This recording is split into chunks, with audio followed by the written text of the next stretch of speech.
There are moments in history that are so horrific, so fundamentally wrong, that they are usually scrubbed from the textbooks. We are told the sanitized versions. We are told about battles, treaties, and kings, but we are rarely told about the smell. If you want to understand the true story of Vlad Dracula, you have to start at the end. You have to start on a hot afternoon in June 1462, outside the city of Târgoviște, the capital of Wallachia. The most powerful army on earth was approaching the city. This was the Ottoman army, led by Sultan Mehmed II, the conqueror. This was the man who had done the impossible. 9 years earlier, at the age of 21, he had smashed the walls of Constantinople with massive cannons and ended the Roman Empire. He was a military genius. He was fearless. He commanded 90,000 battle-hardened soldiers who believed they were executing the will of Allah. They were marching to crush a rebellious vassal prince who refused to pay the jizya tax. They expected a fight. They expected a siege. But as they marched closer to the capital, the birds stopped singing. The air grew heavy with a stench that made seasoned janissaries vomit in their helmets. It was the smell of rotting meat, baked in the summer sun. And then, as the army crested a hill, they saw it. It wasn't a wall of stone, it was a wall of flesh. Stretching out before them, covering an area of nearly 7 acres, was a forest. But the trees had been cut down. In their place stood 20,000 wooden stakes, and on every stake was a human body. This was the forest of the Impaled. History books often portray Vlad Dracula as a madman, a sadist who killed for pleasure. But apply the veiled history filter.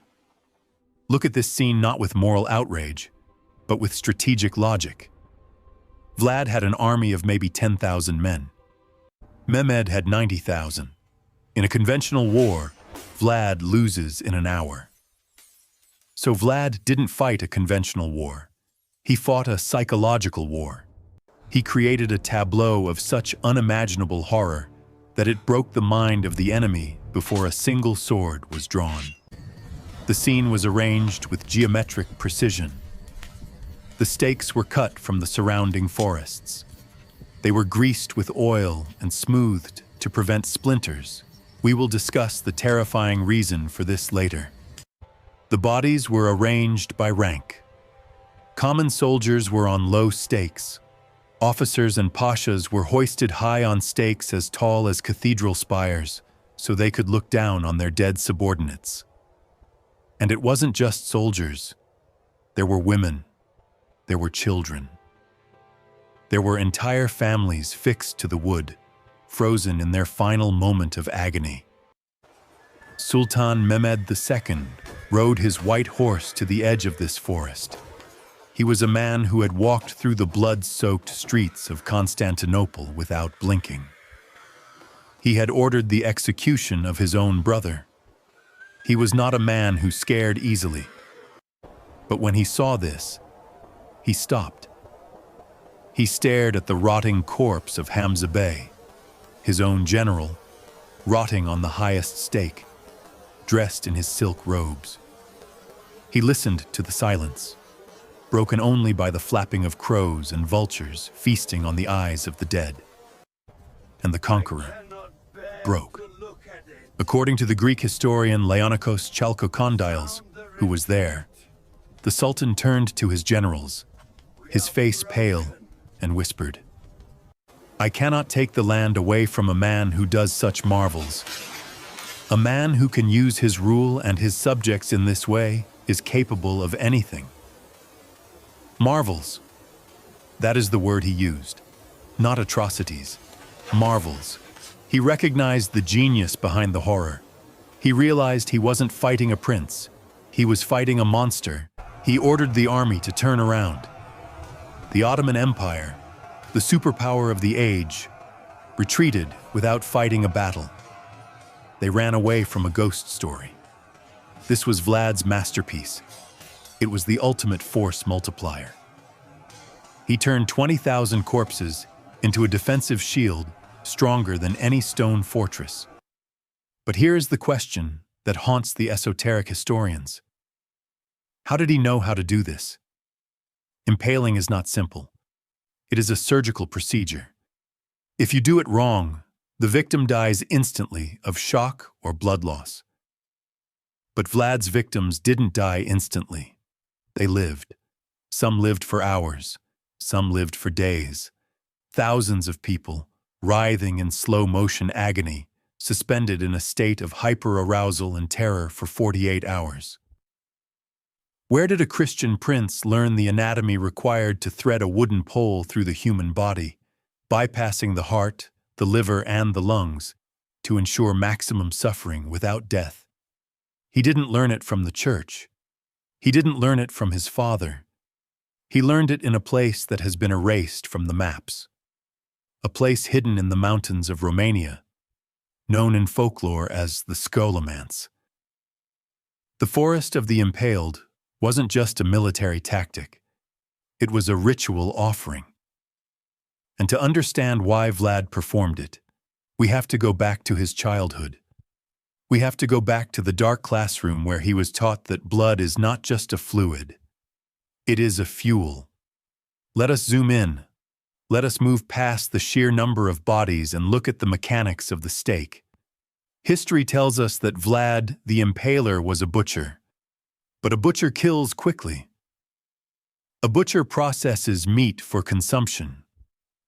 Vlad was not a butcher. He was a surgeon. The Turkish chroniclers who witnessed the aftermath described a scene of terrifying precision. The stakes were not just sharpened sticks found in the woods. They were engineered. They were cut to specific lengths. The tips were not sharp. They were rounded and heavily greased with animal fat. Why? Because a sharp point pierces vital organs. A sharp point causes rapid bleeding and death within minutes. A rounded, greased point does something else. It pushes the organs aside. It slides between the liver and the lungs. It navigates the anatomy without severing the major arteries. This allowed the victim to be hoisted upright, their own body weight slowly pulling them down the pole, millimeter by millimeter, for days. They remained conscious. They remained aware. They remained in a state of hyperadrenaline. Now ask the question that historians are afraid to ask. Why was it necessary to keep them alive? If the goal was just to scare the Sultan, a pile of severed heads would have worked. A mountain of dead bodies would have worked. Why did he need 20,000 people to be dying, but not dead, at the exact moment the enemy arrived? The veiled history suggests that the Forest of the Impaled was not just a defensive fortification. It was a necromantic circuit. Esoteric traditions speak of the energy released at the moment of violent death. We discussed this in the Soul Trap script as Loosh. It is a high-frequency emission of terror, pain, and desperation. Usually, this energy dissipates quickly. But if you stretch the moment of death out, if you suspend the victim in that twilight zone between life and death for 48 hours, you create a continuous broadcast signal. Vlad didn't just place the stakes randomly. Aerial reconstruction of the battlefield suggests the stakes were arranged in concentric circles or specific geometric patterns. He built a lens. He focused the collective agony of 20,000 souls into a tangible wall of psychic pressure. This explains why the Ottoman horses refused to advance. Animals are sensitive to frequency. They sensed the abattoir vibration long before they smelled the blood. It explains why the Sultan, a man who had seen everything, felt a physical sickness that forced him to retreat. He wasn't just disgusted, he was being hit by a shockwave of concentrated negative energy. Vlad had turned the city of Târgoviște into a battery of fear. But there is another layer to this geometry. In the Ordo Draconis, the Order of the Dragon, The dragon is not just a symbol of fire. It is a symbol of consumption. The dragon eats. The dragon requires fuel. Did Vlad perform this ritual to feed something? Was he offering a sacrifice to the egregore, the group spirit, of his order to grant him supernatural protection? It is worth noting that despite being outnumbered 10-1, despite having no allies, and despite being surrounded by the greatest empire on earth, Vlad won. He survived. He escaped. He continued to rule. It was as if he was protected by a shield of invincibility that deflected reality itself. But where does a man learn the calculus of suffering? Where does a teenage prince learn that the human body can be used as a component in a magical machine? He didn't learn it in the royal court. He learned it in the darkness of his youth. When Vlad was 11 years old, his father gave him to the Turks as a hostage. But history misses the gap years. There is a period of time where the young Vlad disappears from the record. Local Romanian folklore says he didn't stay in the Turkish prison. They say he was taken to the mountains, to a cave near Lake Sibiu, to a place that officially doesn't exist, but which every peasant in Transylvania fears to whisper. They call it the Scholomance, the school of Solomon, the school of the devil, and it was there that the boy died, and the dragon was born. There is a gap in the biography of Vlad Dracula, a black hole in the timeline. We know that in 1442, at the age of 11, he was sent by his father to the Ottoman court as a hostage.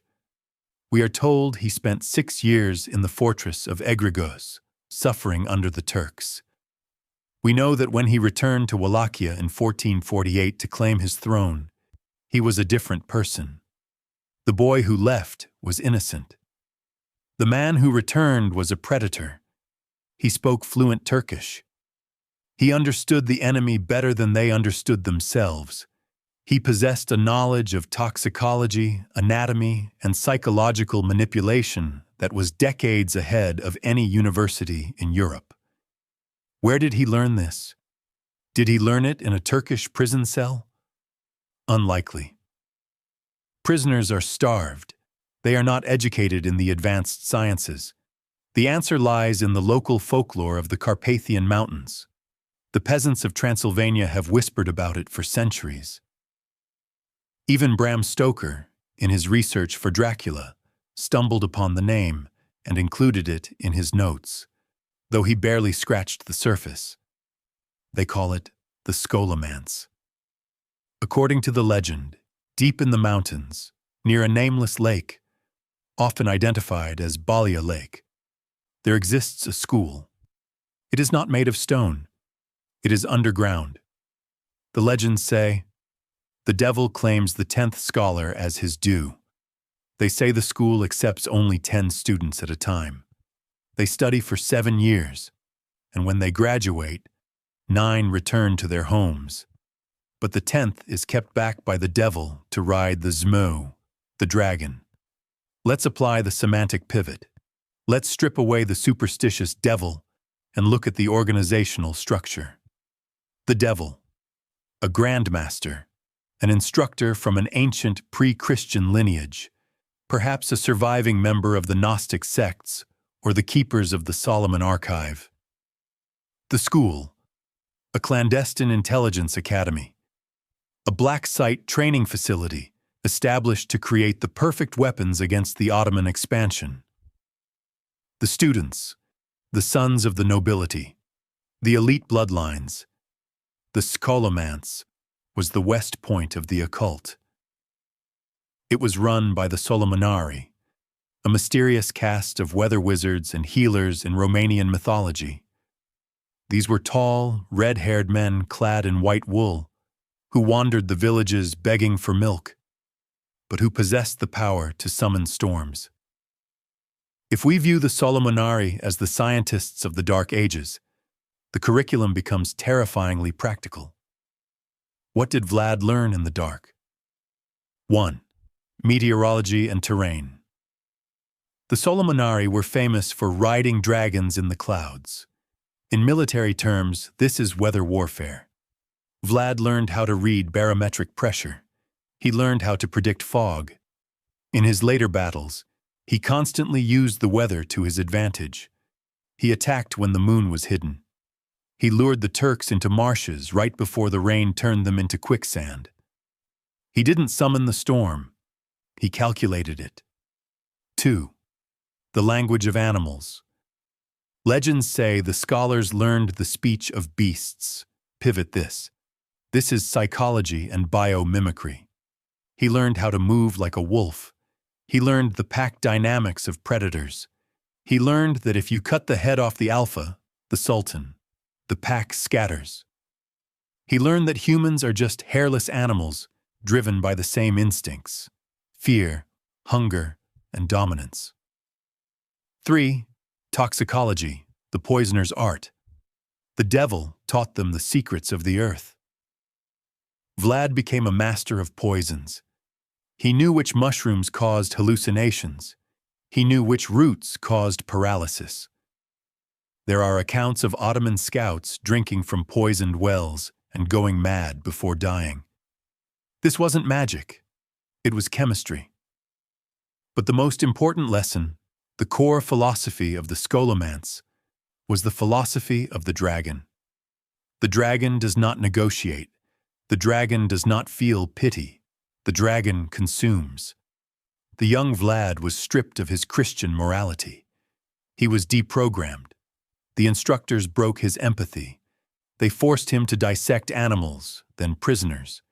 They forced him to stare into the eyes of the dying until he felt nothing. They turned off his humanity switch. This creates a chilling profile. Vlad Dracula was not a random sadist. He was a super soldier. He was the product of a deliberate, multi-year program designed to strip a human being of his soul and replace it with a cold, calculating, strategic engine. But the legend has a catch. 9 go home, the 10th stays. The graduation exam of the Scholomance was not a written test.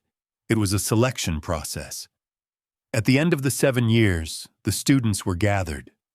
The master would choose the one with the most potential, the one with the darkest heart, the strongest will, and the coldest blood. That student didn't get to go home to a normal life.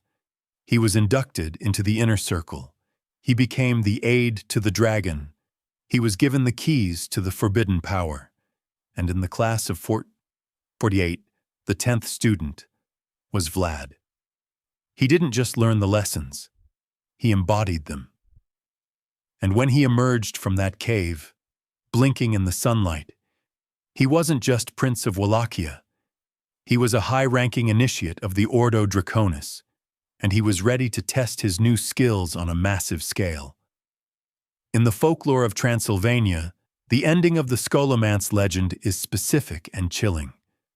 9 students are released to return to their homes, but the 10th scholar is detained by the devil. He mounts the Zmo, dragon, and becomes the devil's aide. To a peasant, this is a bedtime story. To a historian of the occult, it is a recruitment file. Let's decode the symbolism using the veiled history method. The devil is the grandmaster.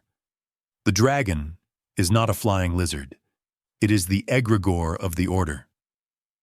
In esoteric theory, an egregore is a psychic entity created when a group of powerful people focus their will on a single goal. It takes on a life of its own. It requires energy. It requires sacrifice. To ride the dragon does not mean to sit on a beast's back. It means to channel the current.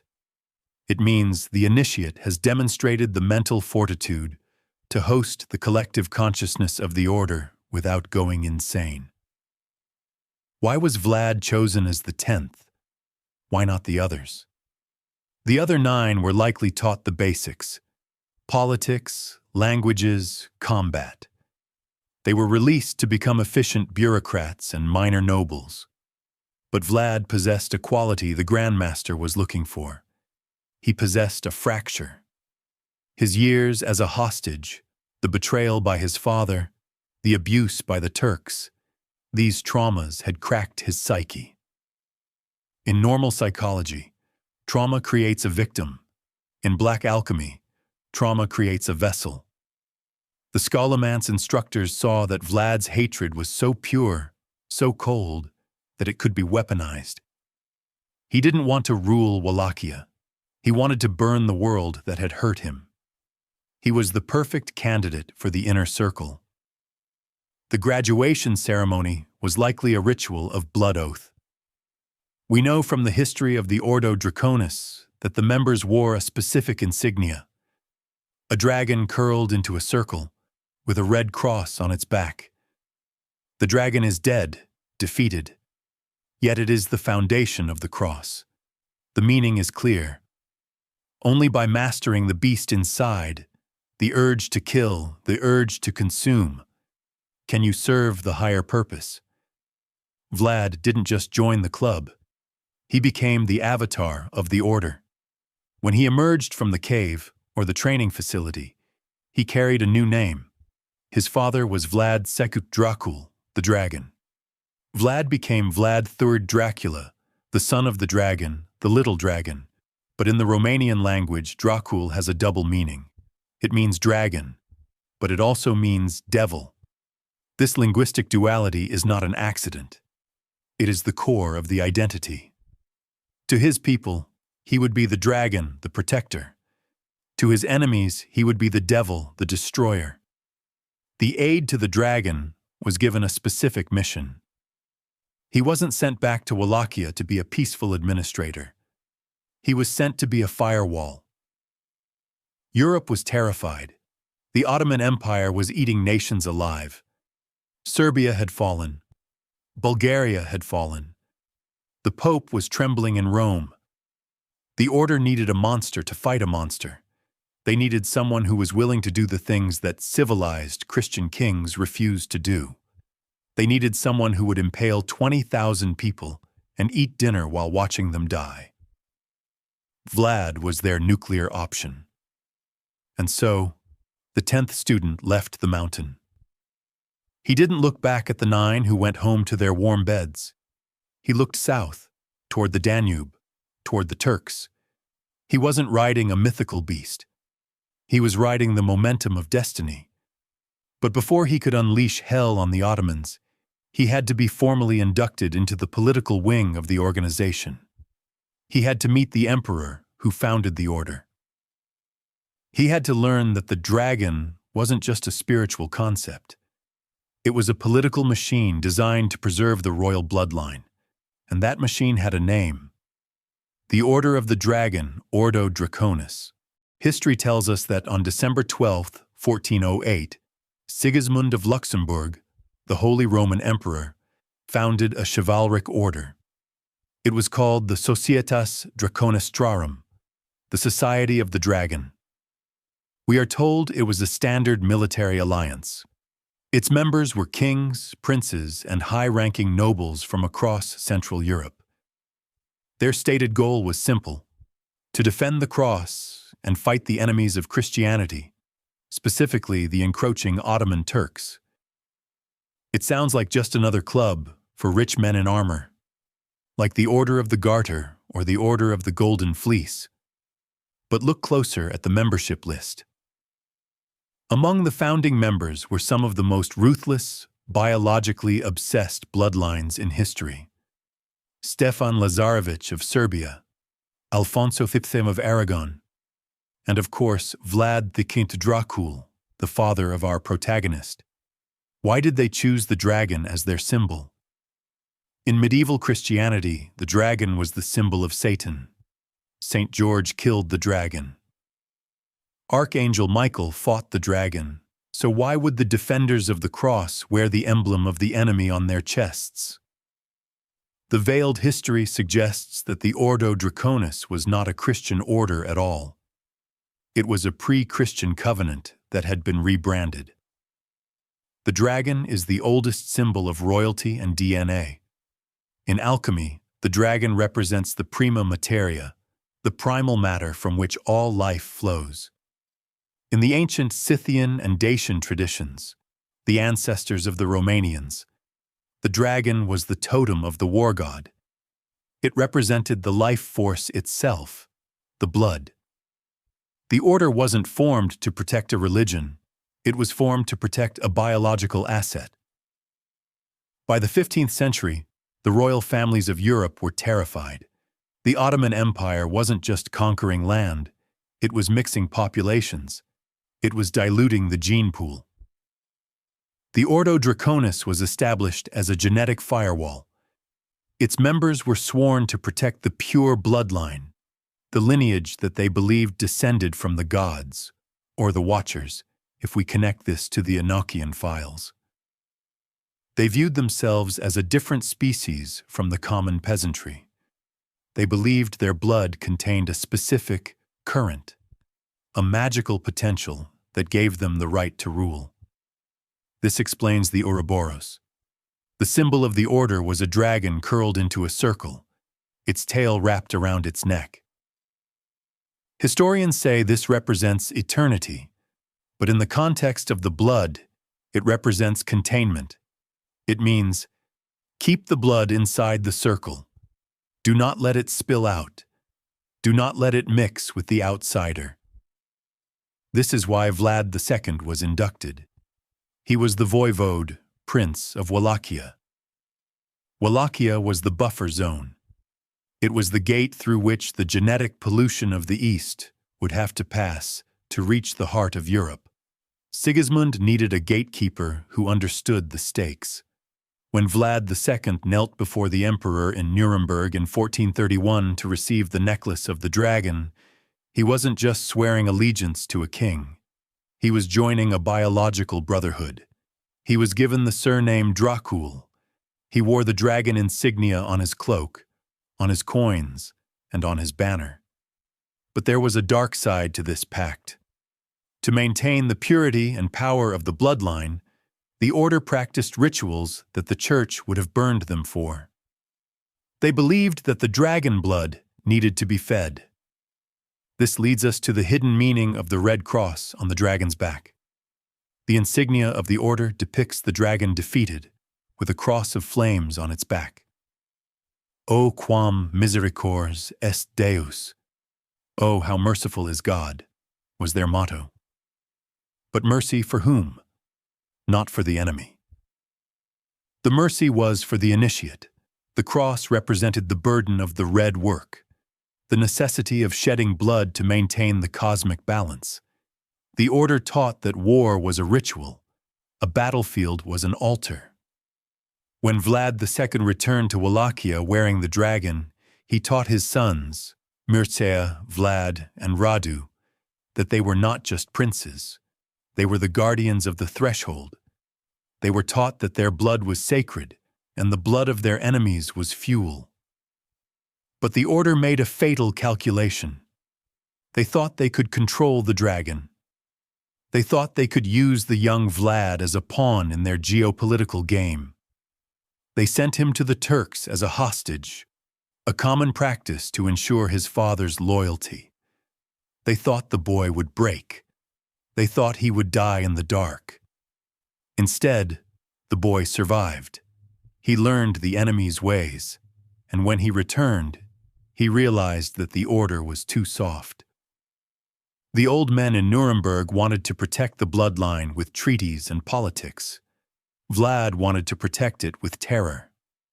He was about to take the philosophy of the Ouroboros, the cycle of consumption, and apply it literally.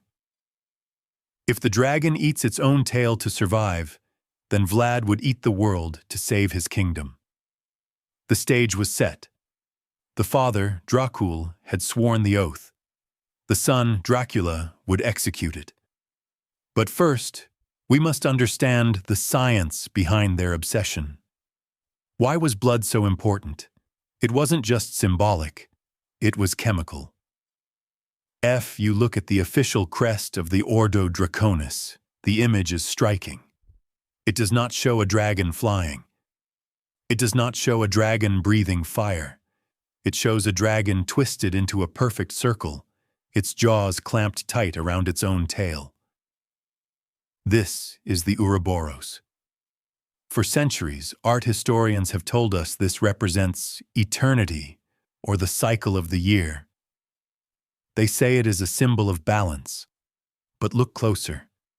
Look at the violence of the image. The creature is eating itself. It is consuming its own flesh to sustain its existence. This is not a symbol of peace. It is a symbol of thermodynamics.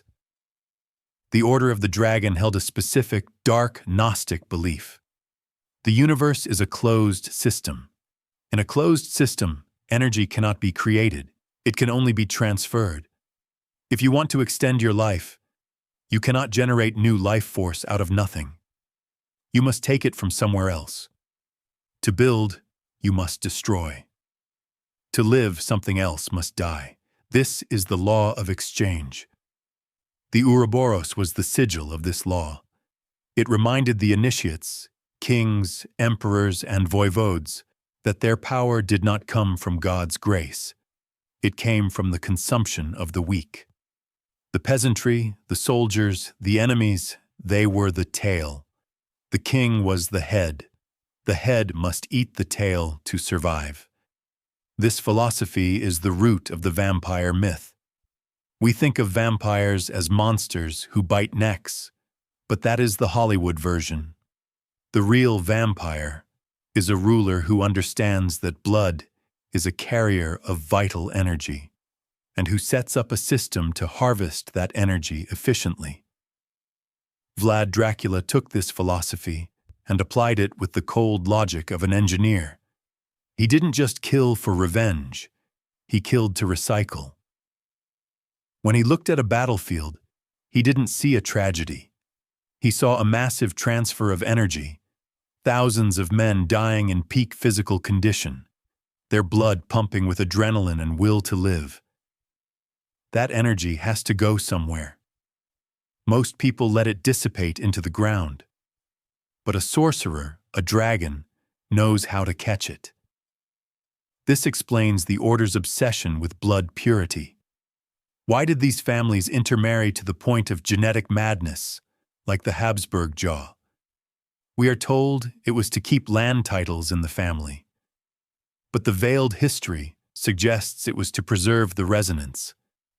They believed their blood contained a specific frequency, a dragon current, that allowed them to interface with the forces of the Ouroboros. If they mixed their blood with the common man, the frequency would drop. They would lose their ability to feed on the etheric energy of the masses. They would become human. And to the Order of the Dragon, becoming human was the ultimate failure. When Vlad II, Dracula, wore the medallion of the Order, he was signaling to his peers that he was part of this predator class. But when his son, Vlad III, Dracula, put on the medallion, he changed the rules. The old men of the Order were content to feed metaphorically, through taxes, labor, and wars fought by proxies. Vlad wanted to feed literally. He wanted to strip away the polite fiction of feudalism and reveal the raw, bloody engine underneath. He realized that the Ouroboros wasn't just about eating others. It was about the willingness to destroy yourself to be reborn. This is the secret meaning of the strigoi, the Romanian undead. To become immortal, you must first die. You must burn away your humanity, your empathy, and your fear. Vlad's life was a series of self-immolations. He sacrificed his reputation. He sacrificed his morality. He sacrificed his own brother. He fed everything into the mouth of the dragon, believing that what emerged from the other side would be indestructible. And in a way, he was right. 500 years later, we are still speaking his name. We are still obsessed with him. While other kings of his era are forgotten dust, Dracula is an icon. He achieved a form of dark immortality. But how did he do it? What was the specific mechanism? It wasn't magic. It was biochemistry. The Order knew that extreme emotional states change the chemical composition of the blood. Fear is not just a feeling. It is a cocktail of hormones: cortisol, adrenaline, noradrenaline. When a person is terrified, their blood becomes supercharged. It becomes a high-octane fuel, and no one knew how to distill this fuel better than Vlad. He didn't just impale people to scare them. He impaled them to induce a specific chemical state in their bodies, a state of prolonged, agonizing terror that turned their blood into the elixir of life. This brings us to the most controversial aspect of the Dracula legend: the idea that he drank blood. Did he? Or did he do something far more sophisticated? Did he harvest the Adrenochrome of the 15th century? Why blood? This is the question that separates the myth from the reality. In the Bram Stoker novel, the vampire drinks blood for nutrition. He is a predator feeding on prey. But in the real history of the Order of the Dragon, the consumption of blood had a very different purpose. Vlad Dracula was not hungry. He was a prince. He feasted on roast boar and wine. He didn't need blood for calories. He needed it for potency. The alchemists of the Scholomance knew something that modern science has only recently rediscovered. Emotional states alter blood chemistry. When a human being is terrified, truly mortally terrified, the body initiates the fight or flight response.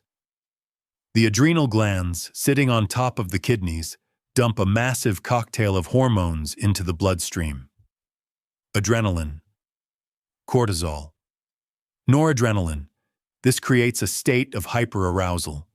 The heart beats faster, pain is suppressed, the senses become razor sharp. The blood of a terrified man is literally supercharged.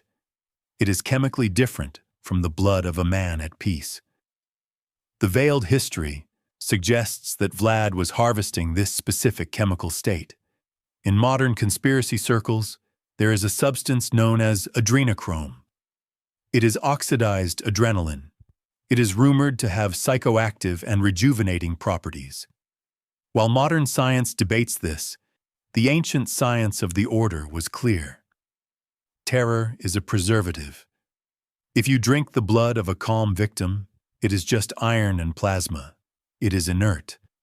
But if you drink the blood of a victim who has been suspended in a state of agonizing fear for 48 hours on a stake, you are ingesting a concentrated dose of their life force hormones. This recontextualizes the torture. Vlad didn't impale people just to watch them die. He impaled them to processing. The stake was a tool designed to keep the adrenal glands firing. As long as the victim was conscious, as long as they were screaming, the factory was running. The blood was being enriched. This explains the specific accounts of Vlad dining among the impaled corpses. A famous woodcut from 1499 shows him sitting at a table, eating a meal, while surrounded by a forest of dying men. Historians say this shows his cruelty, that he enjoyed the smell of death. But the veiled history asks, what was in his cup? Was he dipping his bread into a bowl of sauce collected from the victims? Was he using this substance as a combat stimulant? We know that Viking berserkers drank mixtures to go into a trance frenzy. We know that Scythian warriors drank the blood of the first enemy they killed. Vlad took this primitive ritual and turned it into a science. He discovered that by consuming the fear blood of his enemies, he could absorb their vitality. He could stay awake for days. He could fight with the strength of 10 men. He was biohacking his own body using the endocrine systems of his prisoners. This was the secret of the dragon. The dragon doesn't just kill fire, it breathes it. And to breathe fire, you need high-octane fuel. But the chemistry of fear is addictive. Once you start operating on high-octane blood, normal food loses its taste. You become dependent on the rush. You need more victims. You need higher stakes, literally. And eventually, the ritual moves from the battlefield to the dining room. This leads us to the terrifying legends of the Feast of the Boyars. When Vlad invited the nobility of Wallachia to his castle for Easter dinner, they thought they were guests. They didn't realize they were the main course. Easter Sunday, 1457. The great hall of the palace at Targoviste is blazing with candlelight. The tables are groaning under the weight of roast boar, venison, and rivers of red wine. Music plays softly from the gallery. Seated at the long tables are 500 of the most powerful people in Wallachia. These are the boyars, the aristocratic families who have controlled the country for centuries. They are rich, fat, and arrogant. They believe they are the true rulers, and the prince is just a puppet. At the head of the table sits Vlad Dracula. He is smiling. He is pouring wine. He is the perfect host. But the guests do not know that they are sitting in a courtroom, and the verdict has already been passed.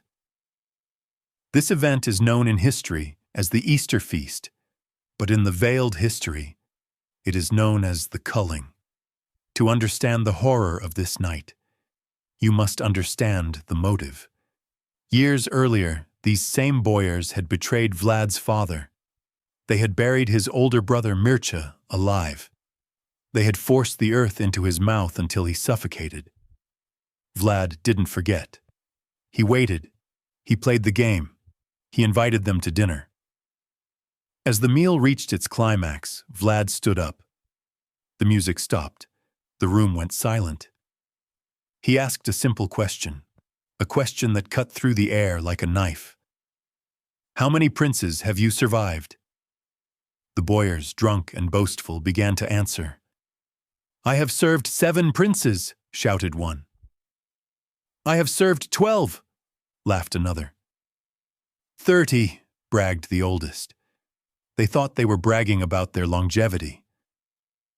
Vlad heard something else. He heard a confession of treason. In a stable kingdom, a noble serves 1 or 2 kings in a lifetime. To serve 30 means you have assassinated 29. Vlad's smile vanished. He gave a signal. The doors of the great hall slammed shut. From the shadows, his personal guard, the Armash, stepped forward. These were not soldiers. They were executioners recruited from the Scholomance. They were dressed in black. The feast turned into a slaughterhouse instantly. But Vlad didn't kill them all. That would be a waste of resources.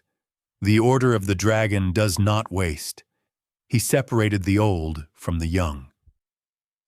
The old boyars, the ones responsible for his father's death, were impaled right there in the courtyard. Vlad dined while watching the men who killed his brother slide down the stakes. But for the young, the strong, and the wives, he had a different fate. A fate worse than death. He stripped them of their fine clothes. He put them in chains, and he marched them out of the palace. Not to a prison, but to a mountain. 50 miles away, high in the Arges Valley, stood a ruined fortress on a sheer cliff. It was an eagle's nest called Poinari. Vlad wanted to rebuild it, but he didn't want to pay for labor. He forced the elite nobility of his country, men who had never lifted anything heavier than a wine goblet, women who had never walked on dirt, to carry bricks up a mountainside. They formed a human chain of misery. They worked until their silk clothes rotted off their bodies. They worked until they were naked. They worked until they died of exhaustion, and their bodies were mixed into the mortar of the walls. This was the economy of the dragon. Vlad built his castle of the Black Sun, using the literal life force of his enemies. Poinari Castle stands to this day. It is not just a ruin. It is a monument to the ultimate act of revenge. Every stone in that fortress represents a noble family that was erased from history. By the time the castle was finished, the old aristocracy was gone. Vlad had replaced them with a new order, men of low birth who were loyal only to him. He had purified the bloodline of the state. But as he sat in his new tower, looking down at the river far below, he realized that domestic enemies were the least of his problems. The real threat was coming from the south, and it was bringing cannons that could shatter stone. To defeat an empire, he would need to escalate the terror. He would need to leave the castle and embrace the darkness of the night. He was about to invent commando warfare.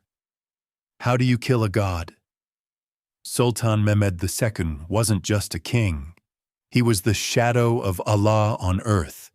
He commanded an army of 100,000 men that stretched from horizon to horizon.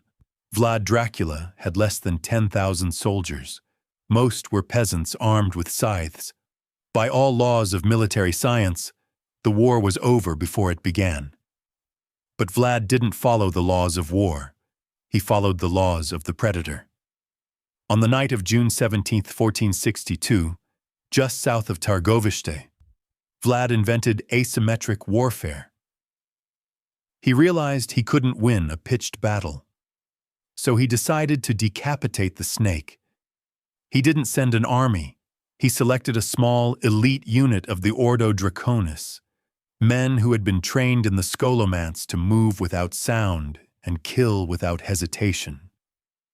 And then, Vlad did something no Christian prince had ever done. He put on a turban.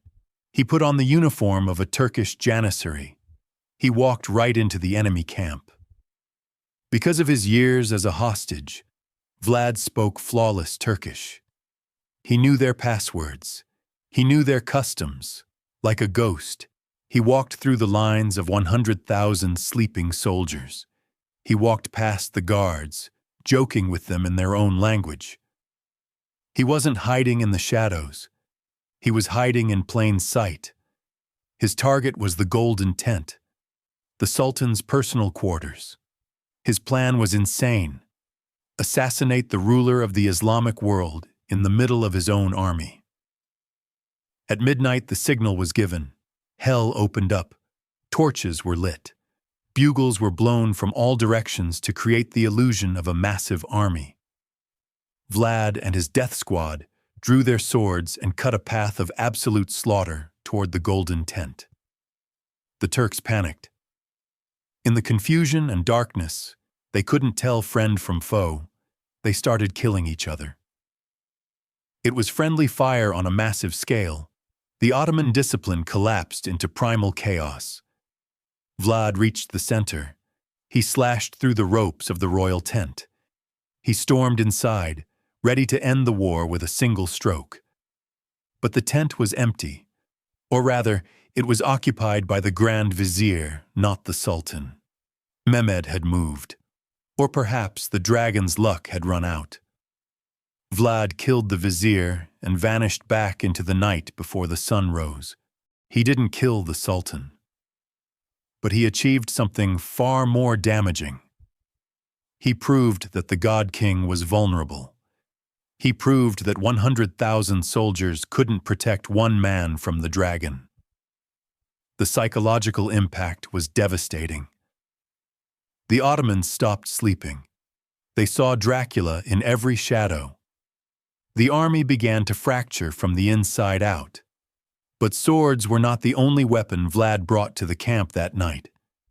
The veiled history suggests he deployed a weapon that wouldn't be officially recognized for another 500 years: biological warfare. Before the attack, Vlad allegedly gathered the sickest people in his kingdom, those suffering from the bubonic plague, leprosy, and tuberculosis.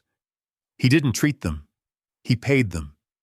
He dressed them in Turkish uniforms and sent them to surrender to the Ottoman camp weeks before the battle. They were patient zeros. They infiltrated the mess halls. They coughed on the food supplies. They spread the sickness deep into the enemy ranks. By the time Mehmed arrived at Targovishte, his army wasn't just scared of stakes. They were vomiting blood. They were dying of dysentery and plague. Vlad Dracula had turned the very air they breathed into a weapon. He was fighting a total war.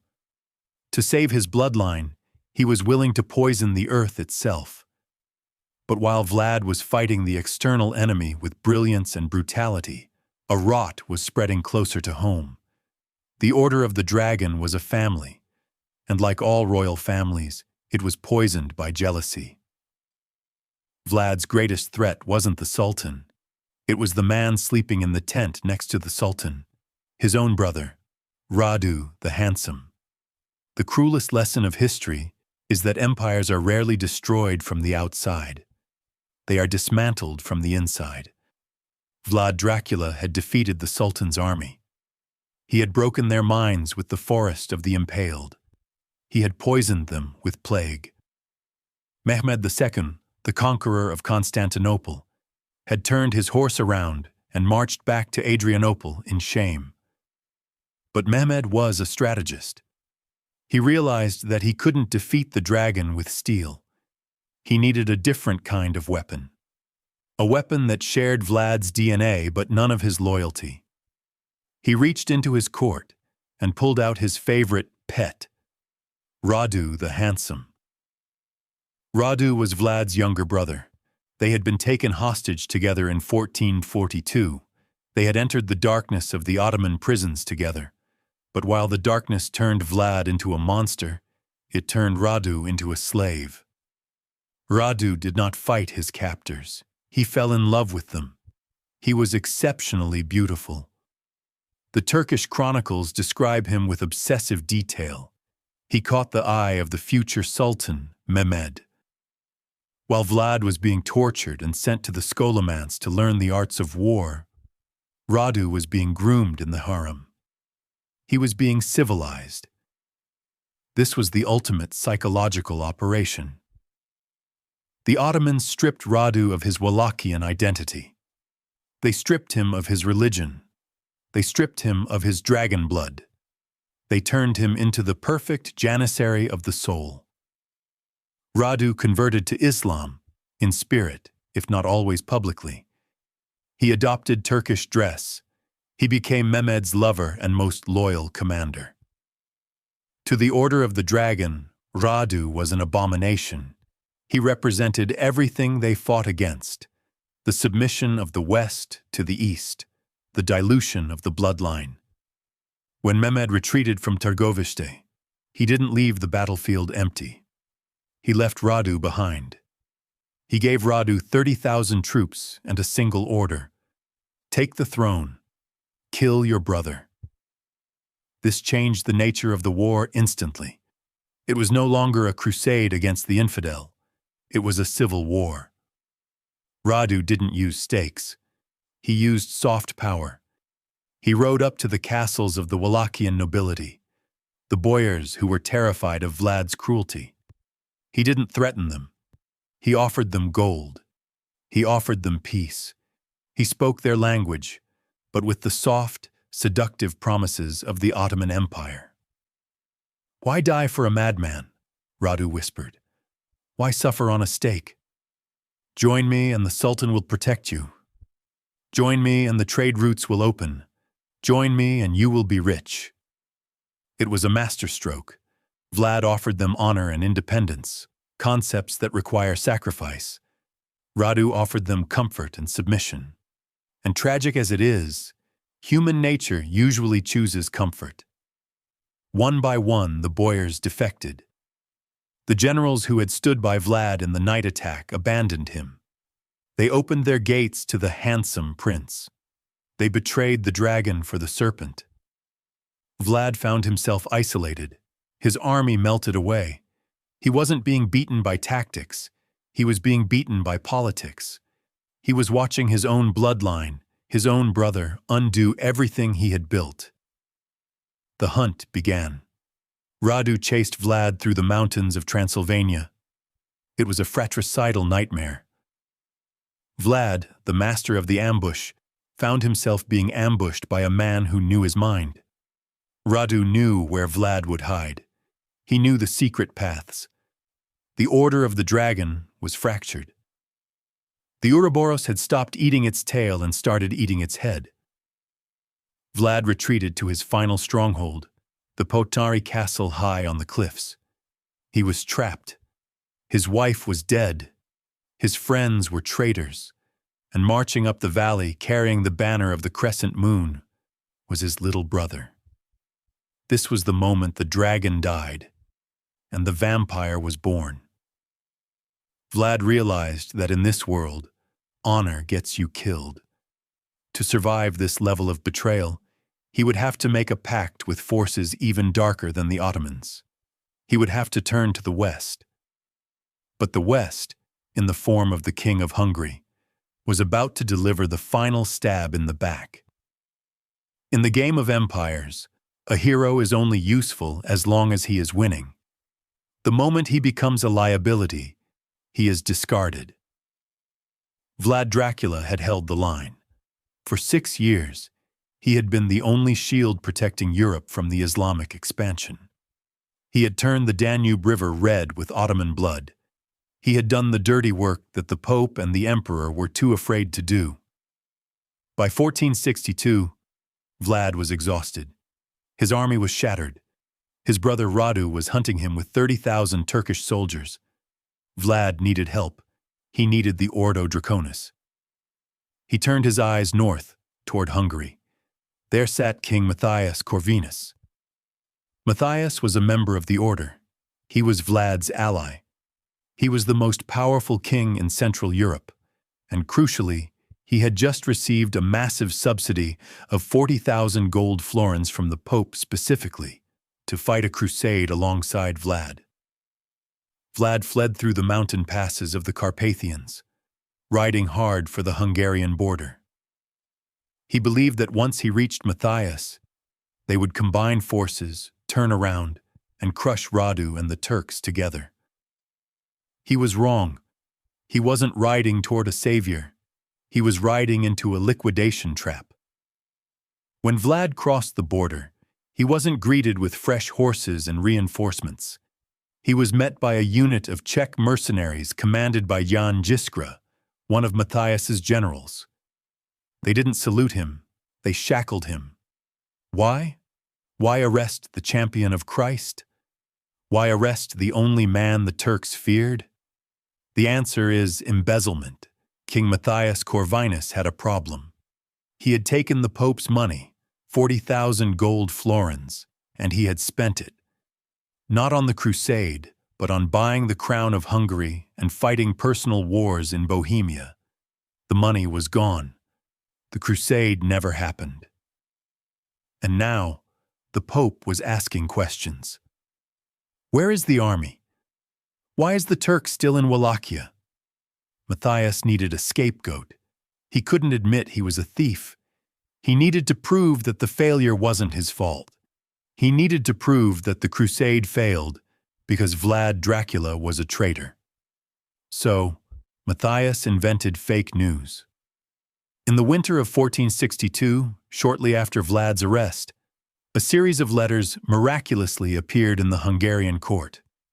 They were allegedly written by Vlad Dracula to the Sultan Mehmed.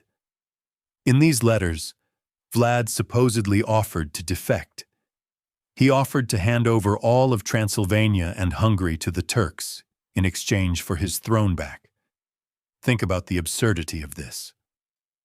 Vlad had just impaled 20,000 Turks.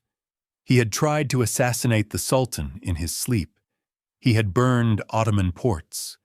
The idea that he would suddenly beg the Sultan for an alliance is ludicrous. The Sultan would have skinned him alive. But the big lie works if you repeat it loud enough. Matthias Corvinus forged the letters. He had them copied by the finest scribes. He presented them to the papal legate as proof. "You see," Matthias said, "I couldn't fight. The dragon turned against us. I had to arrest him to save Europe." It was a masterstroke of disinformation. The Pope believed it. The West turned its back on Vlad. The narrative shifted instantly. Vlad Dracula was no longer the hero. He was the monster. But Matthias didn't stop at forgery. To ensure that no one would ever demand Vlad's release, he initiated a character assassination campaign that birthed the vampire myth we know today. Matthias commissioned the printing of pamphlets, the German stories, Die Geschichte Dracul Weide. These were the tabloids of the 15th century. They were illustrated with woodcuts showing Vlad dining among corpses, boiling babies, and cutting off limbs. Some of the stories were true, the stakes, but many were exaggerated, grotesque fantasies designed to dehumanize him. They painted him not as a general doing what was necessary, but as a psychotic demon who killed for sexual gratification. They distributed these pamphlets in German towns, in marketplaces, in taverns.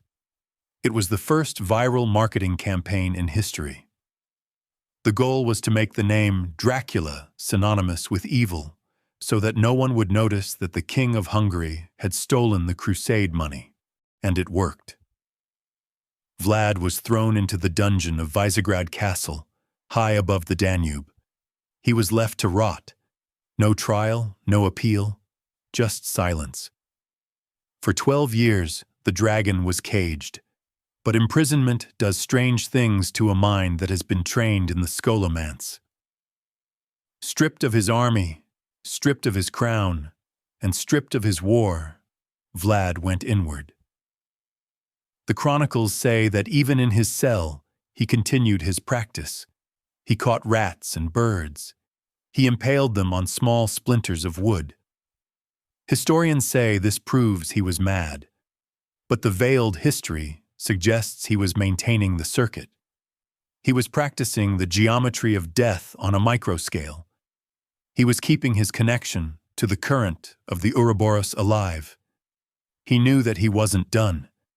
He knew that the world would need him again. Because Radu the Handsome, the puppet king, was failing, the Turks were pushing harder. The genetic firewall was crumbling. And eventually, the Pope and the king would realize that you cannot fight a wolf with a sheep. You need the wolf. After 12 years of darkness, the door to Vlad's cell opened. It wasn't a guard bringing food. It was a messenger from the Vatican.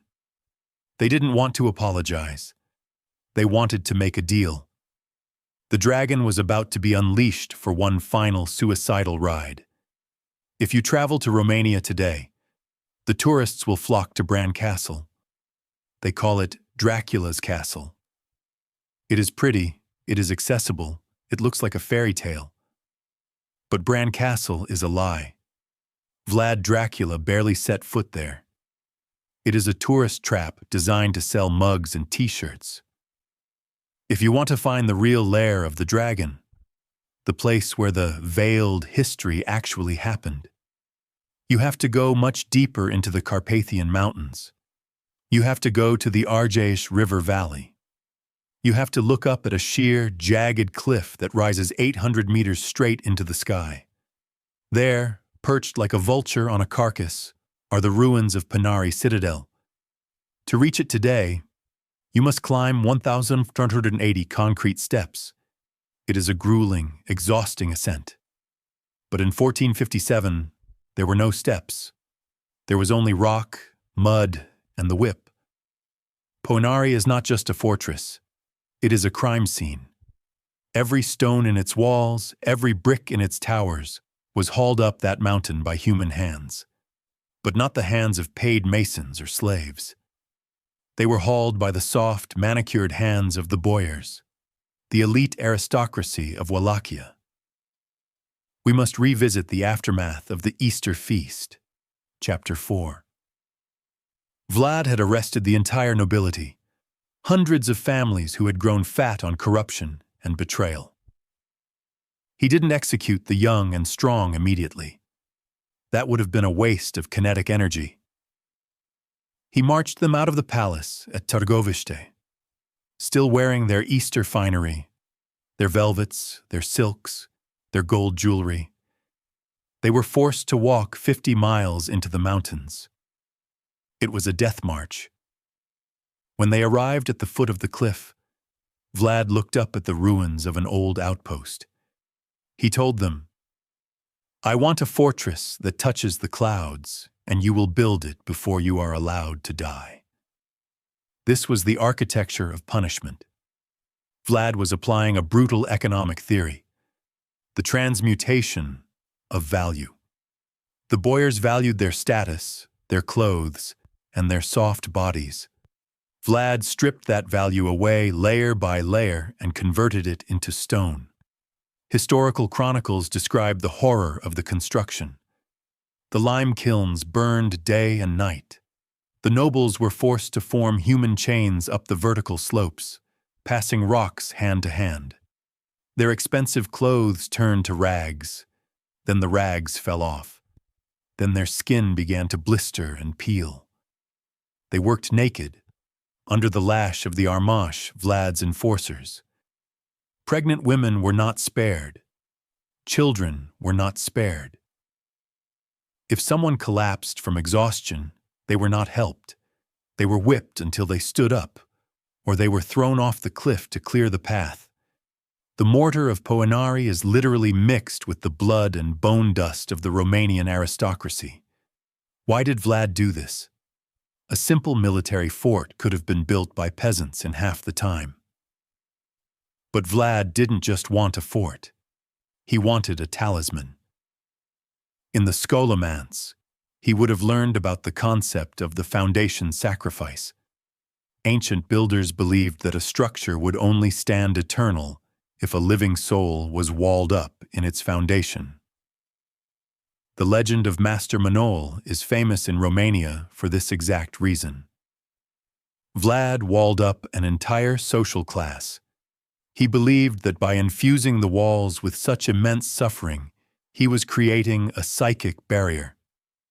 He was creating a location so charged with negative ions and louche, trauma energy, that no enemy could approach it without feeling the weight of the dead. And it worked. Porphyria is impregnable. It has never been taken by force. The Turks besieged it, the Hungarians besieged it, but the Fortress of Bones held.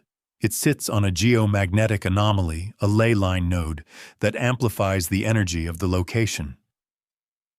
When the castle was finally finished, the few surviving boyars were impaled on the battlements. Vlad moved in. He made this place his primary residence. He slept soundly surrounded by walls built by the murderers of his father. It was the ultimate statement of dominance. He had literally built his house on the backs of his enemies. But Porphyria was more than a home.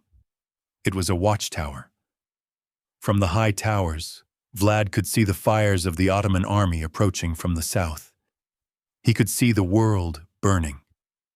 And it was here, in this isolation, surrounded by the ghosts of the aristocracy, that the final tragedy of his life would play out. A tragedy involving his wife, a message tied to an arrow, and the river far below that is still called the Princess's River. The fortress was strong enough to keep the Turks out, but it wasn't strong enough to keep the despair out. A fortress built on suffering has a heavy atmosphere. It does not protect the inhabitants from the enemy outside. It imprisons them with the ghosts inside.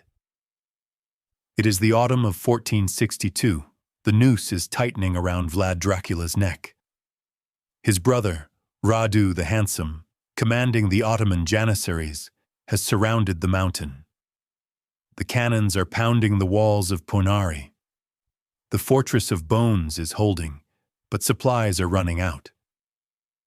Inside the castle, the mood is apocalyptic. Vlad knows he cannot win. He is waiting for the right moment to trigger his escape plan, a secret path known only to the Solomonari. But he is not alone. History often forgets that Vlad had a wife. Legends name her differently, sometimes Justina, sometimes Anastasia. The local folklore simply calls her the princess. She has lived in this tower of horrors with him. She has seen the stakes. She has smelled the blood. She has watched her husband transform from a prince into something else. And on this night, a message arrives that shatters her sanity. A former servant of Vlad, now forced to work for the Turks but secretly loyal, climbs a nearby cliff. He attaches a letter to an arrow. He fires it through the high window of the castle. The arrow strikes the wall. The princess pulls it out and reads the message. The Turks will attack at dawn. The walls will fall. My lord, escape while you can. She realizes the truth. Vlad has a plan for himself. He can slip away into the shadows. He is the dragon. But she is a liability. She is a trophy. If Radu captures her, she will be taken to Constantinople. She will be paraded in chains. She will end her days in the Sultan's harem, a slave to the men who are destroying her country. The veiled history suggests a darker conversation took place on the battlements that night. Did she beg Vlad to save her? Or did she realize that to him, she was just another piece on the chessboard? Vlad looked at her. He didn't offer comfort. He didn't offer a secret tunnel. Perhaps he offered her the ultimate mercy of the order, death before dishonor. The legend says she stood on the edge of the parapet, looking down 800 meters into the churning waters of the Argesh River below. She looked at the fires of the Turkish camp. She looked at her husband, whose eyes were already cold and distant, calculating his next move. She shouted, "I would rather be eaten by the fish of the Argesh than fall into the hands of the Turks." And she jumped. Her body fell through the mist. It struck the rocks below. The impact was so violent, the legends say, that the river instantly turned red. To this day, that stretch of the Argesh is called Raoul Doamne, the princess's river. But watch Vlad's reaction. A normal man would scream. A normal husband would be paralyzed by grief. Vlad did not scream. He did not run down the stairs. He watched her fall. He watched the splash. And then he turned away. The veiled history asks a chilling question. Was this an accident? Or was it a payment? In the dark magic of the Scholomance, to cross a threshold, a border, a river, or a portal, when you are being hunted, you must pay a toll. You must offer a life to the water spirits to grant you passage. Did Vlad allow her to jump? Did he psychologically push her toward the edge? Was her death the distraction he needed? While the Turkish sentries were distracted by the sight of the falling woman, while the camp was buzzing with the news of the suicide, Vlad made his move. He didn't go out the front gate. He went to the smithy. He ordered his remaining knights to reverse the shoes on their horses. This is a classic tactical trick.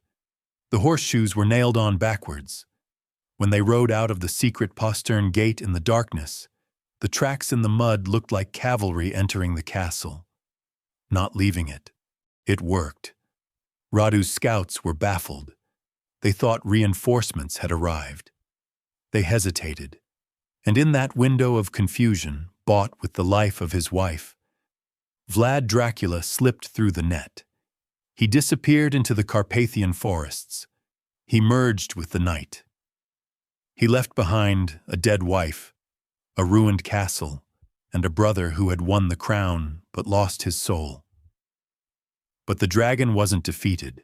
He was just moving to the next square on the board. He was heading north, to Hungary, to the friend who would betray him, King Matthias, as we saw in Chapter 6. The suicide of the princess marked the final severing of Vlad's humanity. The last person who loved him was gone. The last link to warmth was broken. Now there was nothing left but the ice. He was ready for the dungeon. He was ready for the long silence, because he knew that the war wasn't over. The Ouroboros hadn't finished its meal, and 12 years later, when the world had forgotten him, the dragon would wake up again. But this time, he wouldn't come back as a prince. He would come back as a myth. Time is a relative concept. To a king on a throne, 12 years fly by in a blur of feasts and wars. To a prisoner in a stone box, 12 years is an eternity. It is 4,380 nights of silence. In late 1462, the heavy iron doors of Scholomance Tower at Visegrad Castle slammed shut on Vlad Dracula. He was no longer the voivode of Wallachia. He was no longer the defender of Christendom. He was prisoner number 1 of the Hungarian state. King Matthias Corvinus had successfully framed him.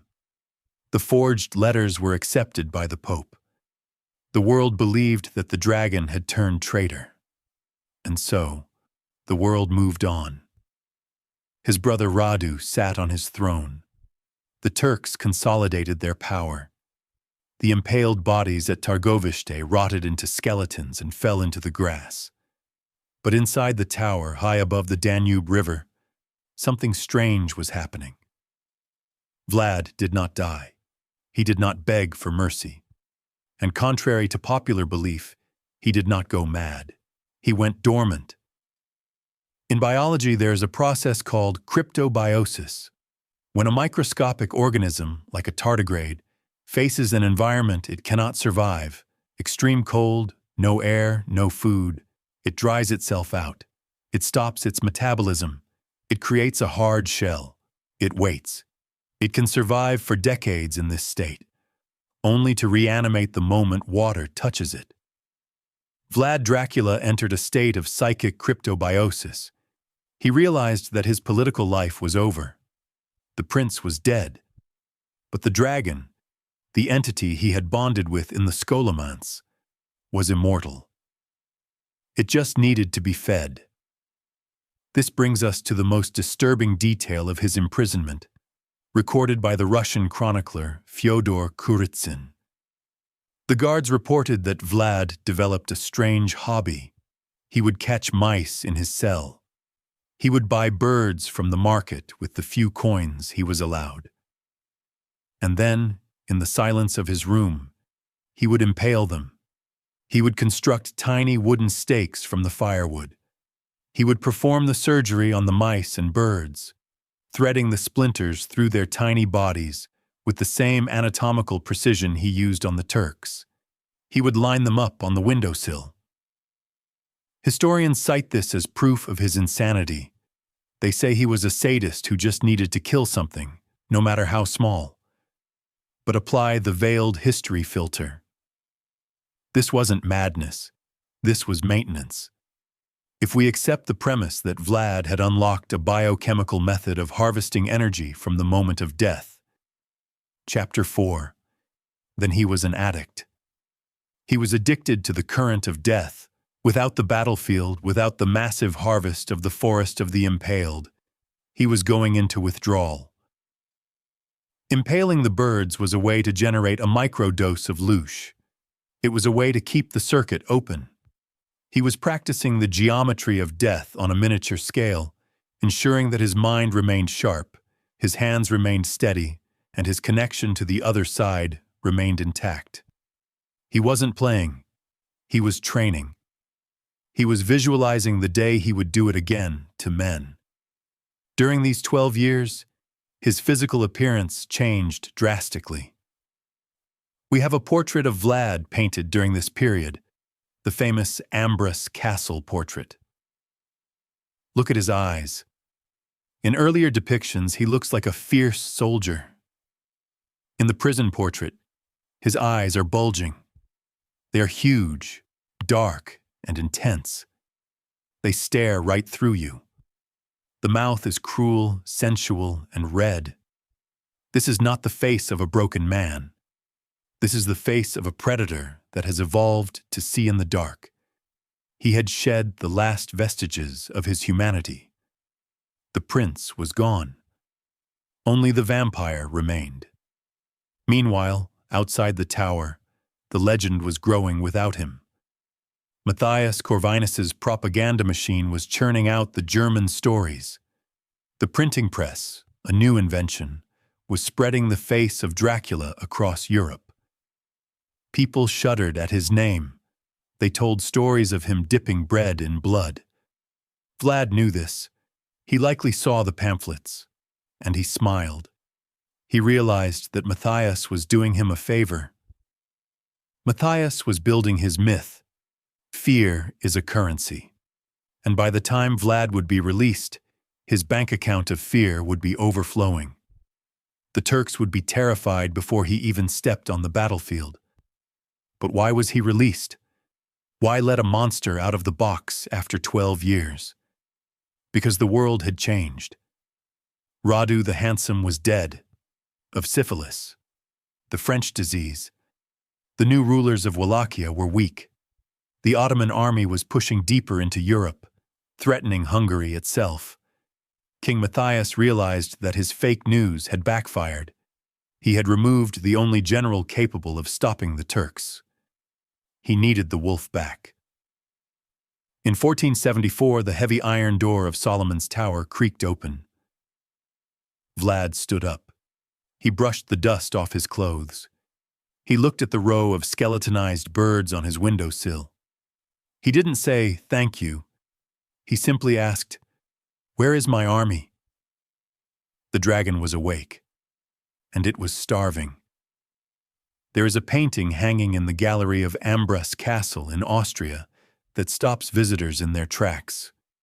It is not a masterpiece of composition. It is a mugshot. It depicts a man with a thin, cruel face. He wears a red velvet hat adorned with pearls. His mustache is thick and drooping, but it is the eyes that terrify you. They are abnormally large. They bulge from their sockets. The pupils are dilated, even in the light of the painter's studio. They possess a hypnotic, fixed stare that seems to follow you across the room. This is the famous Ambras portrait of Vlad Dracula. It was painted during his imprisonment or shortly after his release. And if we compare it to earlier descriptions of the prince, we see a disturbing anomaly. The young Vlad was described as handsome, athletic, and fierce. The prisoner Vlad looks mutated. The veiled history suggests that this physical transformation was not just the result of aging or bad prison food. It was a symptom of the change. In medical science, there is a rare genetic blood disorder called porphyria. It is often called the vampire disease. Its symptoms include extreme sensitivity to sunlight, leading to pale skin and blisters, receding gums, making the teeth look longer, mental instability or mania, a craving for heme, iron found in red meat or blood, to relieve the symptoms. Did Vlad suffer from porphyria? It is highly probable. The disease runs rampant in the royal bloodlines of Europe, most famously in King George III of England. But did his 12 years in the dark dungeon of Visegrad trigger the dormant gene? Living in absolute darkness for over a decade alters the pineal gland. It changes the circadian rhythm. It changes the production of melatonin and serotonin. Vlad adapted to the dark. He became a nocturnal creature. When he finally stepped out into the sun in 1474, the light burned him. He required the shade. He required the night. But the portrait reveals something else, something esoteric. Look at the lower lip. It is thick, protruding, and sensual. This is the famous Habsburg jaw, mandibular prognathism, a genetic trait of the Holy Roman Emperors.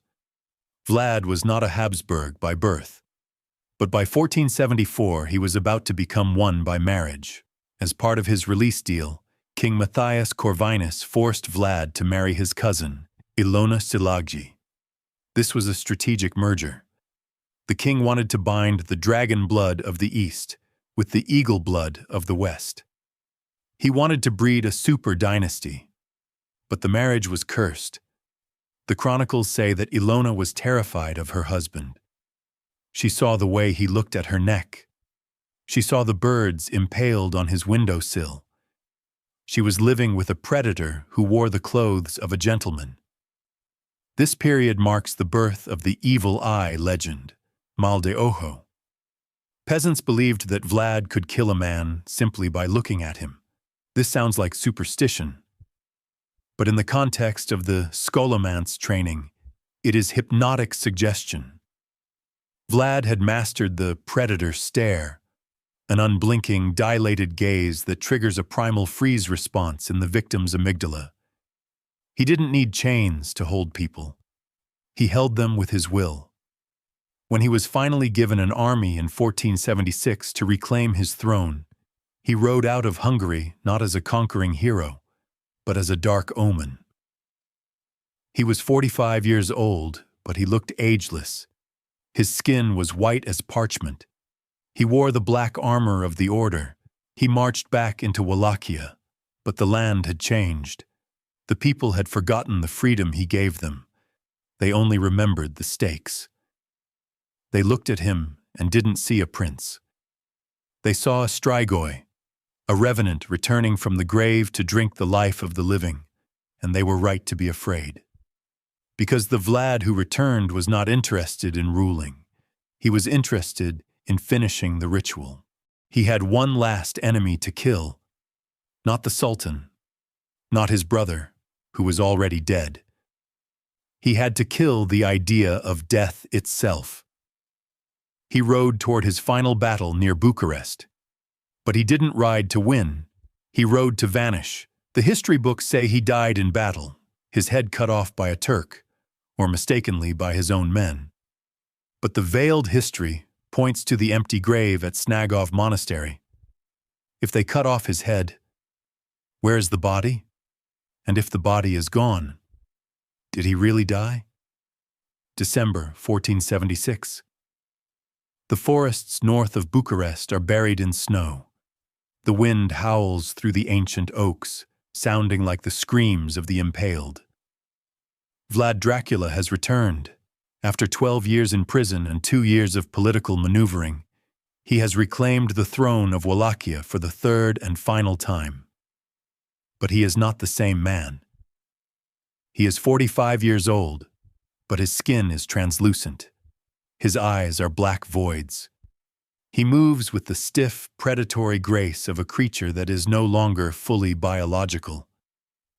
He rides out to meet the army of Basarab Lyota, a pretender to the throne supported by the Turks. Vlad has only 200 of his personal Moldavian bodyguards. He is outnumbered. But Vlad has never cared about numbers. He cares about fear. The battle that follows is not a military engagement. It is a confused, chaotic slaughter in the mist. And it is here, in this gray fog, that history loses the plot. How did he die? The official chronicles cannot agree. And when history cannot agree on the death of a king, it usually means the narrative is a lie.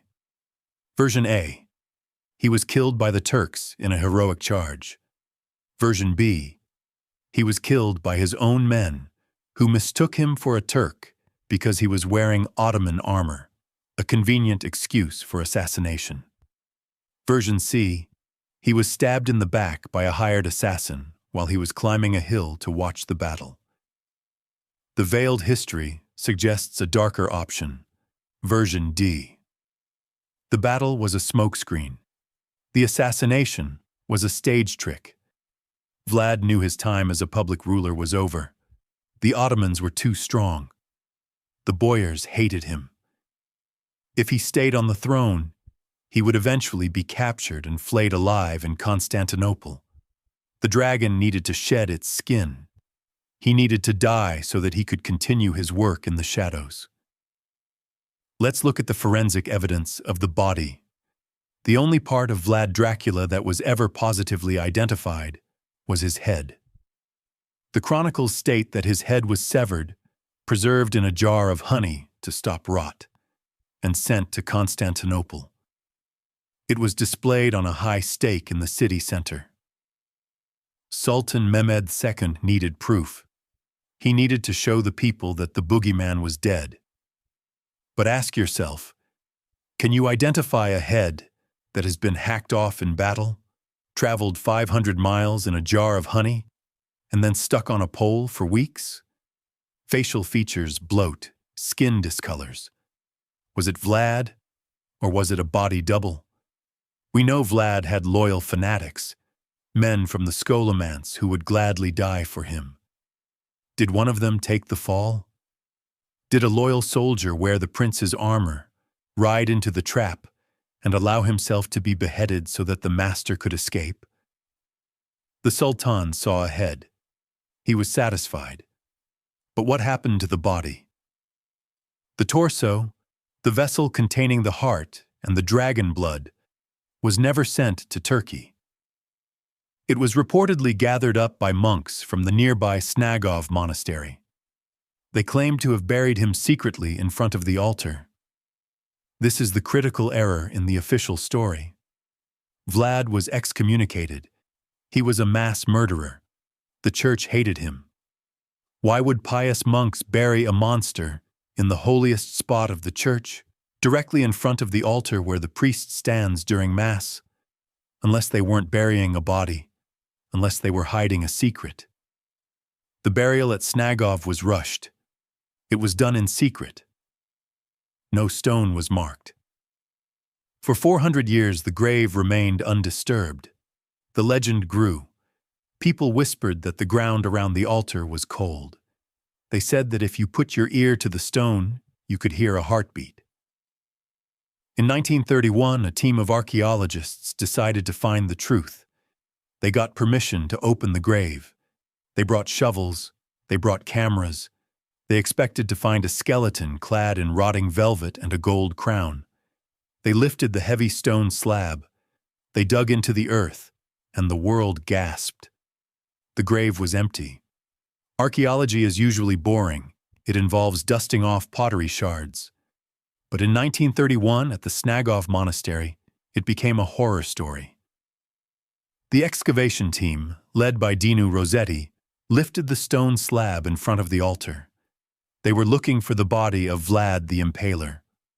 The local monks had sworn for centuries that he was there. The slab was heavy. It took 4 men to move it.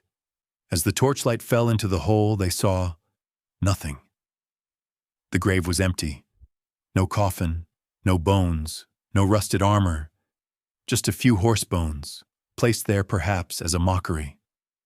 The monks were stunned. They crossed themselves. They whispered strigoi. But Rossetti was a scientist.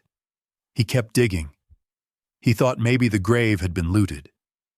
But then they found something else. Near the back of the church, in a separate, unmarked location, they found a second grave. Inside was a headless skeleton. The clothes were rich, purple velvet embroidered with gold thread. A ring with the dragon insignia was on the finger. Was this Vlad? Forensic analysis raised disturbing questions. The skeleton was too fresh. The fabric was too well preserved for 400 years of decay. And the position of the bones was wrong. The hands were not crossed in prayer. They were clawed at the sides, as if the man had been buried, awake. This leads to the veiled history theory of the reanimation. What if the death in 1476 was not a termination, but a metamorphosis? In the Scholomance, the highest teaching of the Solomonari was the concept of the second life. They believed that if a man consumed enough life force, blood louche, during his mortal existence, his consciousness could survive the death of the body. He could enter a state of suspended animation. The empty grave at the altar was a decoy. The second grave was a holding cell. The headless body might not have been headless. It might have been regenerating. In Romanian folklore, the strigoi, undead, must return to their native soil to rest. They need the earth of their homeland to maintain their connection to the physical plane. Did Vlad retreat into the earth? Did the monks of Snagov, who were loyal to him despite the excommunication, act as his caretakers? There is a gap in the timeline again.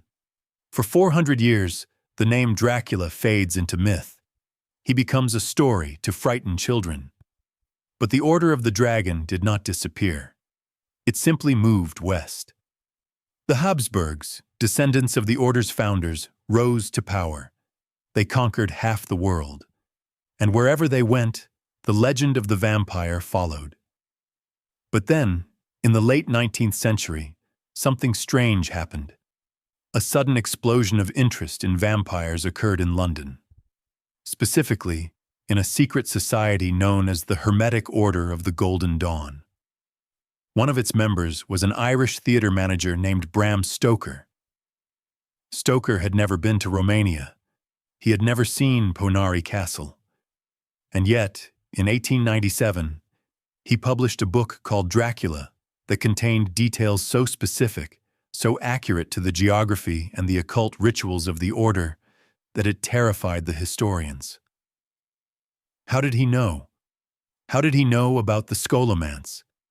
How did he know about the dragon terminology? How did he know the exact location of the Borgo Pass? He didn't make it up. He was reading a file. The veiled history suggests that Stoker was given access to the archives of the Order of the Dragon. He was hired to write a fiction that was actually a disclosure. The Order wanted the world to know the name. They wanted to reintroduce the concept of the vampire to the public consciousness. Why? Because the master was waking up. Or perhaps he had never been asleep. This leads us to the final investigation. The trail leads from the empty grave in Snagov directly to the foggy streets of Victorian London, and from there, to the modern boardrooms of the global elite. We are taught that literature is an act of imagination. We believe that in 1890, a bored Irish theater manager named Bram Stoker sat in the reading room of the British Museum, stumbled upon a dusty history book by William Wilkinson, saw the footnote "Dracula means devil," and decided to write a ghost story. This is the cover story. It is a comfortable lie designed to hide the fact that the most famous horror novel in history was not a work of fiction. It was a leaks operation. To understand the origin of Dracula, you must look at who Bram Stoker actually was. He wasn't just a writer. He was a high-ranking member of the Hermetic Order of the Golden Dawn. For those who don't know, the Golden Dawn was not a book club. It was the Manhattan Project of the occult. Active in London during the late Victorian era, its members included the poet W.B. Yeats, the dark magician Aleister Crowley, and the actress Florence Farr. These were the elites of the empire. They were obsessed with ritual magic, alchemy, and the search for the elixir of life. They didn't just read books, they practiced contact. They sought to communicate with secret chiefs, disembodied intelligences that allegedly directed the course of human history. The veiled history suggests that within the inner archives of the Golden Dawn, there existed a specific file, a dossier on the Order of the Dragon. The Golden Dawn knew about the survival of the bloodline. They knew about the chemical properties of fear blood. They knew about the empty grave at Snagov. But they had a problem. By 1897, the world had become industrial. Science was killing the old magic. People stopped believing in monsters. They believed in steam engines and electric lights. To the Golden Dawn, this skepticism was dangerous. If people stopped believing in the predator could no longer feed openly on their fear. The louche supply was drying up. They needed to reinfect the public consciousness. They needed to plant a virus in the cultural mind that would make people afraid of the dark again. They needed a soft disclosure. They chose Bram Stoker as the vessel. Stoker was a mid-level initiate. He was obedient. He was given the Dragon dossier and told to turn it into a penny dreadful, a popular novel that would be read by the masses. But Stoker did his job too well. He didn't just write a scary story. He encoded the secret science of the Order into the text. Look at the novel Dracula with the eyes of a forensic analyst. Stoker includes details that he could not possibly have known from a simple history book in the British Museum. Exhibit A, the Scholomance. In Chapter 18, Stoker writes, "The Draculas were, says Arminius, a great and noble race. He attended the Scholomance, and there was no branch of knowledge of his time that he did not essay." The term Scholomance was virtually unknown in English literature at the time. It was a specific local Romanian term for the Devil's School. How did Stoker know the name of the Black Ops training facility? Exhibit B, the Blue Flames. Stoker describes blue flames appearing over buried treasure on St. George's Eve. This is a specific chemical phenomenon related to the decomposition of gold and certain alchemical gases, known only to metallurgists and occultists of the time. It is a marker for the dragon's hoard. Exhibit C, the Sagani. Stoker describes a group of gypsies who serve the Count, transporting his boxes of earth. He calls them Sgani. This is the phonetic spelling of Tigani, the exact Romani clans that Vlad Dracula used as his spies and enforcers, the Armash. But the most damning piece of evidence is the description of the vampire's biology. Stoker describes Count Dracula as an old man who grows younger as he feeds. His white hair turns black, his wrinkles vanish, his strength returns. This is not supernatural. This is biological. Stoker was describing the effects of parabiosis, the transfusion of young blood into an old organism. He was revealing the core secret of the order. That blood is not food. It is a time reversal agent. The publication of Dracula in 1897 was a calculated psychological operation. It was designed to normalize the concept of the undead aristocrat. It was a message from the Order of the Dragon to the other secret societies of the world. We are still here. We are still feeding. And we are coming to London.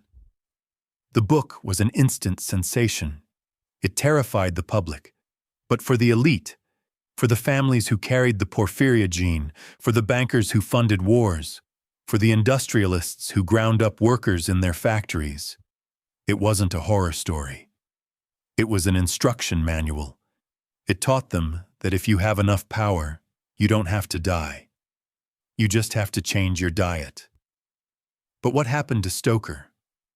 Like most whistleblowers, even authorized ones, he was discarded. He died in 1912, penniless and delirious. The official cause was exhaustion, but rumors of advanced syphilis or a curse persisted. He had served his purpose. He had uploaded the virus of the vampire into the 20th century. And just as the novel was conquering the world, the real-life descendants of the dragon were preparing to make their move. They were done hiding in the mountains of Transylvania. They were done with the drafty castles of Europe. They were looking for a new host, a new empire with fresh blood and no memory of the past. They looked across the Atlantic. The dragon was coming to America. If Vlad Dracula were alive today, where would he live? He wouldn't live in a drafty castle in Transylvania. He wouldn't wear a cape. And he certainly wouldn't be sleeping in a coffin. He would be living in Palo Alto, California. He would be wearing a hoodie or a bespoke suit. And he would be investing billions of dollars into a specific sector of the biotechnology industry. Life extension. The veiled history suggests that the Order of the Dragon never disbanded. It simply upgraded its technology. The alchemists of the Scholomance, who searched for the elixir of life in bubbling cauldrons of blood, have been replaced by the scientists of Silicon Valley, who search for it in centrifuges. And the terrifying truth is, they found it. In the early 2000s, a series of experiments were conducted at Stanford University that shocked the scientific community. They were called heterochronic parabiosis. The scientists took 2 mice, one young, one old. They surgically connected their circulatory systems, sewing them together so they shared a single blood supply. The results were something out of a Bram Stoker novel. The old mouse didn't just feel better. It became biologically younger. Its gray fur turned dark. Its failing heart repaired itself. Its brain generated new neurons. The young blood literally washed away the aging markers from the old cells. History moves in spirals. It circles back to the same coordinates, but on a higher level of complexity. In 1476, Vlad Dracula disappeared into the mist of the Snagov forest. He left behind a legacy of terror, a ruined kingdom, and a secret brotherhood sworn to protect the current of the dragon. For 500 years, they have waited. They have built. They have infiltrated. They moved from the mountains of Transylvania to the palaces of Vienna, then to the banks of London, and finally to the boardrooms of Silicon Valley. And now, the waiting is over. The Order of the Dragon is preparing for its final act. We are witnessing the emergence of what sociologists call a breakaway civilization. The ultra-elite, the billionaires, the technocrats, the inheritors of the dragon blood, are realizing that this planet is dying. The farm is running out of resources. The livestock, US, are becoming restless. So, they are planning an exit strategy. Look at their behavior. Why are they obsessed with building bunkers in New Zealand? Why are they obsessed with colonizing Mars? Why are they trying to upload their consciousness into the cloud? They are building a new Poenari castle. But this time, the fortress won't be made of stone on a cliff. It will be made of data and genetics in a realm we cannot reach. Vlad Dracula was a man of the 15th century. He used wood and iron. The new Draculas use CRISPR and artificial intelligence. They are using gene editing technology to splice their own DNA. They are removing the genes for empathy, for aging, for weakness. They are trying to engineer the Homo superior that the Scholomance promised them. They want to become a species that does not need to sleep, does not need to feel, and does not die. They are building the cybernetic vampire. And what happens to the rest of us? What happens to the 8 billion people who do not have the dragon blood and cannot afford the 8,000 liter plasma transfusions? We become the cattle.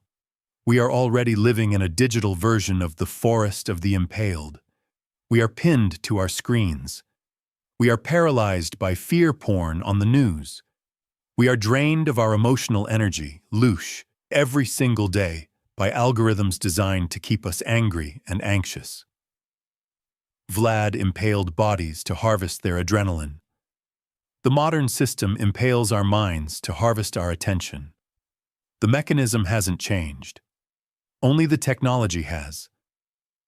But there is one flaw in their plan, one variable they forgot: the ghost of the victim. In every vampire story, there is a rule. The monster creates its own destroyer. By pushing humanity to the brink, by squeezing us until we bleed, the Order is inadvertently waking us up. Trauma creates a vessel, yes, but trauma also creates a warrior. The veiled history ends with a warning. The dragon is not a myth. It is a biological and political reality. It is sitting in the high towers of our cities, watching us with cold, dilated eyes, calculating the next harvest. But remember the end of Vlad Dracula. He didn't die of old age. He didn't die in his bed. He was hunted down. He was decapitated. And his empire turned to dust. The Ouroboros eats its own tail. The system of consumption is unsustainable. Eventually, the parasite kills the host, and in doing so, kills itself. We are approaching the breaking point. The night of the attack is coming again. The question is not if the dragon will return. He is already here. The question is, are you ready to drive the stake? This was the scientific validation of everything Vlad Dracula believed. Blood is not just fuel, it is time. Now look at the behavior of the modern elite. In 2016, rumors began to swirl around Peter Thiel, the billionaire co-founder of PayPal and a major power broker in the surveillance state, Palantir. Reports surfaced that he was interested in Ambrosia, a startup company that offered transfusions of blood plasma from teenagers to wealthy clients for $8,000 a liter. The media laughed. They called them Silicon Valley vampires. But then, something strange happened. The FDA, Food and Drug Administration, stepped in. They shut down the public clinics. They issued warnings. Why? Was it because it was unsafe?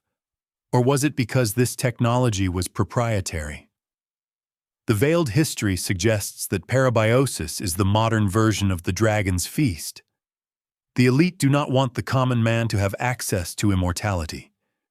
If everyone lives forever, the planet becomes overcrowded. The elixir is reserved for the order. We are witnessing the emergence of a biological caste system. At the top, we have the gerontocracy, men and women in their 80s and 90s who run the banks, the governments, and the media corporations. They look surprisingly energetic. They possess a mental acuity that defies their age. Are they just lucky? Or are they feeding? And where does the blood come from? In the 15th century, Vlad harvested it from the battlefield. In the 21st century, it is harvested from the red market. The World Health Organization estimates that the illegal trade in human organs and blood is $1 billion industry. Refugee camps, war zones, the disappearing children of the Third World. Are these the modern forests of the Impaled? Are these the harvesting grounds where the raw material is collected, processed, and shipped to the private clinics of Zurich and California?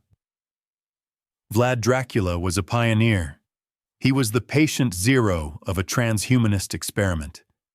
He realized that the human body is a battery that degrades, but it can be recharged if you know how to siphon energy from a fresh source. He did it with terror and crude surgery. His descendants do it with checkbooks and IV drips. The method has become cleaner. There is no screaming. There are no stakes. But the principle remains exactly the same. The old must consume the young to survive. This is the secret of the Ouroboros. And as we stand on the brink of the singularity, the merger of man and machine, the Order of the Dragon is preparing for its final transformation. They don't just want to extend life, they want to become a different species entirely.